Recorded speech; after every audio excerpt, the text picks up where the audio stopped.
Salut tout le monde, c'est Sue, j'espère que vous allez bien. Aujourd'hui on se retrouve pour le bilan de lecture de la deuxième semaine du mois de février 2023. Et pour cette semaine, j'ai lu 4 mangas. Et on va commencer tout de suite avec le tome 1 du Fossoyeur. Donc voilà, je vous mets le résumé du tome 1 juste ici. C'est édité chez Komiku. Le 29 avril 2021, c'est un shonen. L'œuvre est terminée en 4 tomes seulement, c'est une petite série. Écoutez, quand l'œuvre a été annoncée au départ, je pensais pas la faire, voilà, j'ai fait des choix et cette œuvre ne faisait pas partie de mes choix de base. Mais voilà que je l'ai trouvé en occasion. Ce petit tome 1 traînait là comme ça tout seul et comme c'est Komiku, je me suis dit... Allez, on tente, on teste, on va voir ce que ça donne. Et écoutez, je suis pas déçue finalement. J'aurais regretté de ne pas avoir craqué pour cette œuvre parce que c'est vraiment pas mal. Alors le héros est plutôt agaçant, c'est vraiment... Enfin, je dirais pas agaçant, il veut pas tuer les gens, il aime pas ça. En fait, du coup, un fossoyeur, c'est quelqu'un qui doit éliminer des humains qui sont possédés et qui ont atteint la phase 4. Donc la phase 4, c'est appelé la phase de la mort un petit peu. Et en fait, ça veut dire que l'humain n'est plus sauvable, que c'est terminé pour lui, qu'il est foutu en fait. Donc le seul moyen de libérer cet humain finalement, c'est par la mort. Et ils sont fossoyeurs de père en fils dans cette famille. Mais notre héros, il est pas du tout d'accord avec le fait de tuer les humains. Pour lui...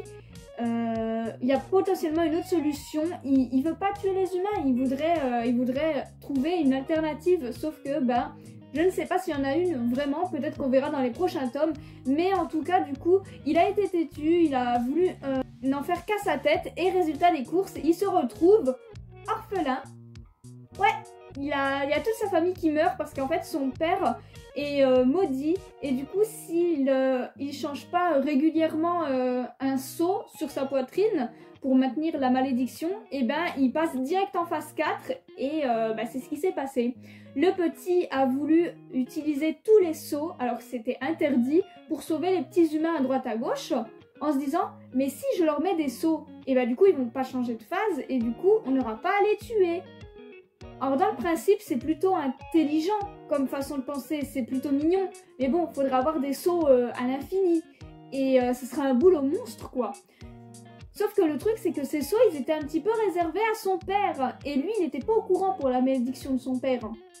Mais en même temps, s'il communiquait un petit peu plus dans la famille aussi... Ouais, c'est ce genre de petites choses qui m'agacent, c'est que notre héros finit orphelin en voulant faire une bonne action.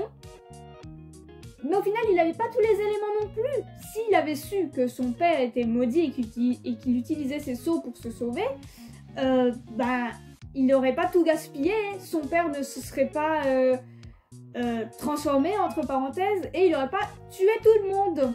Du coup, notre héros, alors qu'il était encore qu'un tout petit gosse, il a dû décapiter son père. Et c'est vachement hard, c'est vachement violent. Et c'est ainsi du coup qu'on suit notre héros qui est devenu le nouveau fossoyeur de la famille et qui va devoir faire son devoir tout simplement, accompagné d'un gars, un petit peu le serviteur de la famille et qui va faire un petit peu équipe avec lui, qui va servir un petit peu de secrétaire aussi, enfin voilà. Donc ça va faire un petit duo et on va les voir un petit peu agir, tuer quelques humains. Et malheureusement, même si ça fait déjà plusieurs années que la catastrophe que je vous ai racontée est passée, notre héros il est toujours dans cet état d'esprit qui ne veut pas tuer les humains et qui voudrait avoir une autre solution. Et franchement, ça le bouffe à l'intérieur. Il le fait parce que c'est son devoir, mais il n'en a pas du tout envie. Et je me demande du coup dans le prochain tome, est-ce qu'il va trouver une solution ou pas? Est-ce qu'il y en a une d'ailleurs? En tout cas, pour le moment, c'était vraiment sympa, une bonne intro, même si du coup, c'est vrai que c'était assez agaçant de voir notre héros en faire qu'à sa tête, même si c'était pour la bonne cause. Le fait qu'il écoute rien, c'est ça qui m'énerve en fait. À la fin de ce tome 1, il se passe pas mal de choses assez palpitantes. On découvre quelqu'un qui est plutôt atteint du stade 5. Et c'est super étrange parce que d'habitude, il y a la phase 1, 2, 3, 4. Mais pas de phase 5. Et le mec qui a atteint qui a atteint la phase 5, et ben il a encore toute sa conscience, il peut encore parler normalement et tout. Et il est fort, il est très très fort.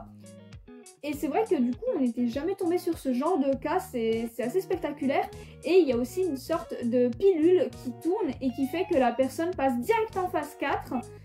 Et après bah, c'est une catastrophe quoi. Surtout que bah, ça les rend aussi plus forts, ils sont plus agiles, plus rapides, plus forts. Et bah c'est très très flippant. Ils tuent les humains comme des mouches. Et j'attends du coup de voir pourquoi cette pilule tourne.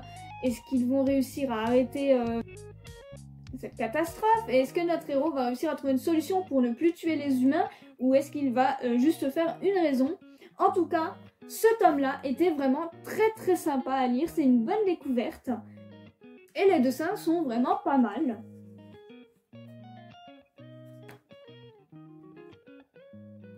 Bien heureusement, notre héros est quand même devenu assez attachant, il est assez responsable et surtout très très courageux.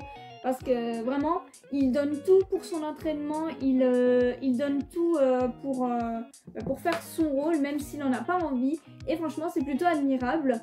Et malheureusement, le pauvre est aussi hanté par ses cauchemars. Il rêve de la nuit où toute sa famille est morte. Sans cesse, donc il ne dort plus et c'est super triste. Donc il a mis son temps de sommeil dans le temps d'entraînement et du coup il est super fort. Donc il est vraiment admirable et j'ai vraiment hâte de le suivre finalement par la suite. Bien heureusement qu'il ait un petit peu évolué parce que c'est vrai qu'au départ j'ai eu peur de le trouver trop agaçant jusqu'au bout. Mais non, c'est un bon personnage.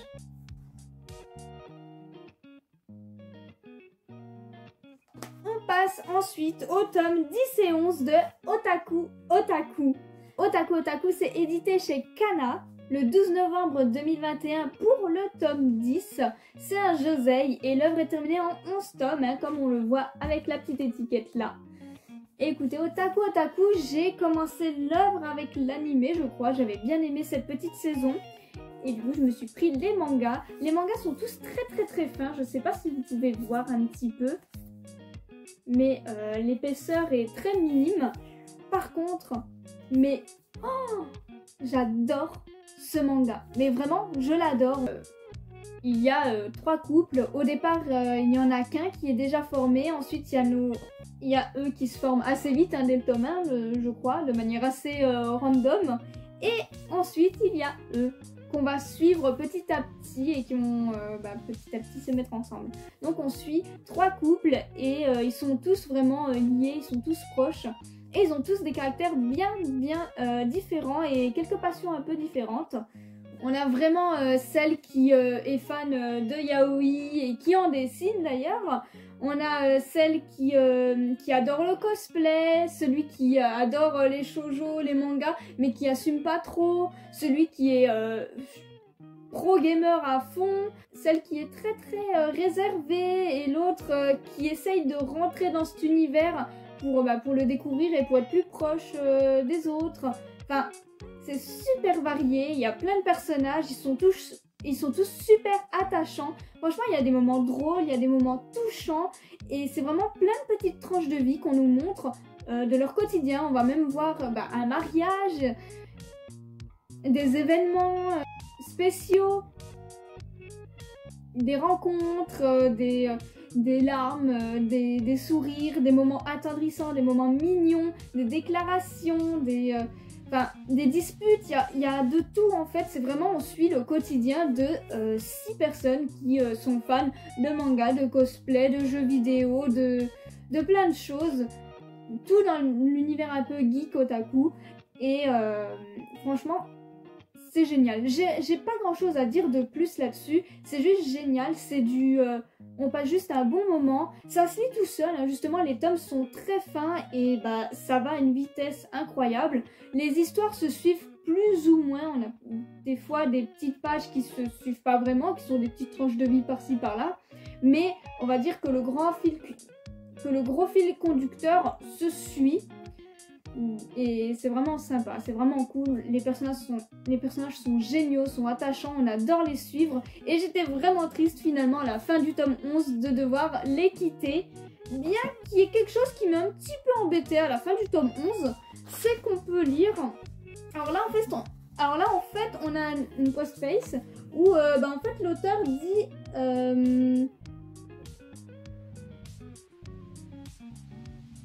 un petit peu en fait ce qu'elle voulait dessiner, ce qu'elle voulait encore raconter, mais qu'elle n'a pas pu.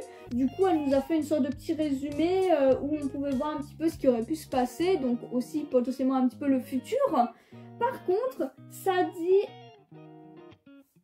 dans la dernière case là que pour les autres personnages, vous retrouverez ce qu'ils sont devenus dans la postface de l'édition limitée japonaise.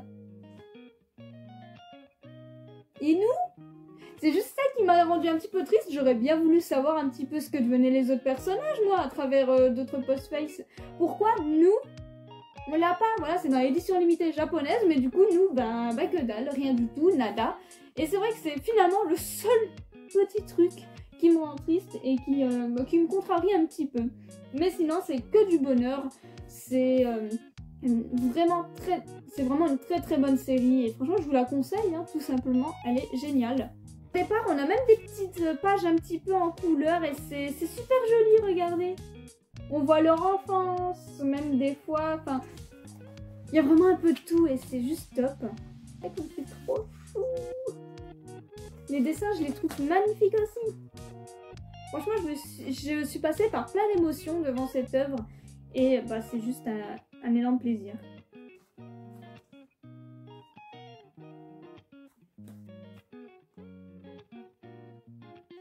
Pour terminer ce bilan lecture de la semaine, j'ai lu le tome 4 de Purgatory Girl, qui est le dernier. Alors c'est édité chez Omake le 10 novembre 2021. C'est un seinen et l'œuvre est terminée, comme je vous l'ai dit, en 4 tomes. Et écoutez, je crois que je vous avais déjà parlé des 3 premiers tomes, j'avais bien aimé, c'était assez gore, c'était assez mystérieux. Et là, c'est le tome qui conclut cette série. Et je l'ai trouvé vachement dégueulasse. Pour être honnête, il y a beaucoup de violence, c'est très gore. En fait, on a deux folles alliées dans cette histoire, qui sont la mère et la fille. Elles ont complètement mal tourné. La mère, elle a complètement perdu l'esprit, et la fille, folle de jalousie de notre héroïne, finalement, a complètement pété un plomb aussi. Elle a voulu... Elle a complètement tué sa famille, à elle, pour qu'elle se retrouve toute seule. Et elle a voulu la tuer aussi pour prendre un petit peu sa place, avoir l'héritage de la famille, parce que du coup, ça sera la dernière survivante. Mais ouais, en fait, elle voulait complètement sa place, parce que avec sa mère, qui est du coup complètement zinzin, elle a eu une enfance vraiment pourrie, une enfance très très nulle, très très triste. Et très solitaire, mine de rien. Parce que la mère, elle avait en tête que le papa de notre héroïne, qui du coup est le même père que cette gamine qui part en cacahuète. Du coup, ils ont le même père, mais pas la même mère. Et du coup, elle est en colère, tout simplement. Elle est en colère parce que le papa les a abandonnés, il a refait sa vie, et elle, finalement, elle a eu une enfance très très heureuse avec son père et sa mère, où elle a eu ce qu'elle voulait, où voilà, pas de soucis, pas de tracas, alors que l'autre, du coup, son père l'a abandonnée, sa mère, elle a mal tourné, elle a même fini chez les fous. Enfin, vraiment... Voilà, c'est hard, c'est violent, et tu dis quand même que l'autre elle abuse. Enfin, la gamine elle y est pour rien, quoi, et elle s'en prend plein la tronche. En 2 secondes et demie, elle a fini orpheline, mais vraiment en 2 secondes et demie. Vous avez pas eu le temps de cligner des yeux que c'était fini. Et elle a failli perdre la vie parce que les policiers sont à la ramasse. C'est horrible, vraiment, les policiers dans l'œuvre, c'est un enfer, une catastrophe. Ils sont énervants, ils sont agaçants, ils font rien, ils bougent pas leurs fesses, ils écoutent pas, et je vous jure, c'était tellement frustrant. J'ai vraiment cru que notre petite héroïne là, elle allait passer l'arme à gauche, hein. Mais non, heureusement, parce qu'il y a toujours un qui est plus malin que les autres et qui l'a sauvé de justesse. Mais ouais, c'était très violent, très gore. Il y a eu pas mal d'actions dans ce dernier tome, du coup, parce que ça nous racontait vraiment toute l'histoire entre grandes parenthèses, et ça nous concluait le tout. bien heureusement, hein, ça finit bien. Et bah, j'ai passé un bon moment. J'ai passé un bon moment. Peut-être que ça va un petit peu vite. On aurait peut-être pu allonger un tout petit peu l'histoire. Mais bah, c'était sympa. Très violent, mais plutôt sympa et assez cohérent. Donc c'était cool. Et puis pour les dessins, bah écoutez, c'est plutôt pas mal.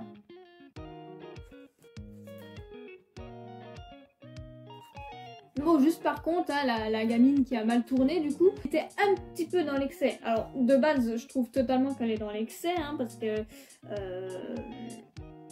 elle y était pour rien. C'était pas vraiment la raison de son malheur. Et en fait, elle a tué des gens pour aucune raison, mais gratuitement. Ça n'avait aucun impact sur sa vengeance, on va dire. Enfin, j'ai pas compris. J'ai pas compris pourquoi. Peut-être qu'elle aime ça après tout, hein, de toute façon. Faut pas trop réfléchir, elles avaient un petit peu, elle comme sa mère, un petit pet au casque, donc je pense qu'il faut pas réfléchir trop. Elles étaient juste pleines de colère, pleines de frustration et de tristesse, et bah, elles se sont laissées aller de manière super violente. Et le karma s'est un petit peu retourné contre elles, donc voilà. C'est ainsi que se termine cette vidéo bilan lecture de la semaine. J'espère qu'elle vous a plu. N'hésitez pas à me dire vos lectures de la semaine et si on a des lectures en commun ou non. Vous pouvez également me suivre sur Instagram pour suivre toutes mes reviews sur tous les mangas que je vous présente chaque jour ou presque. Et sur ce, eh bien passez une bonne journée!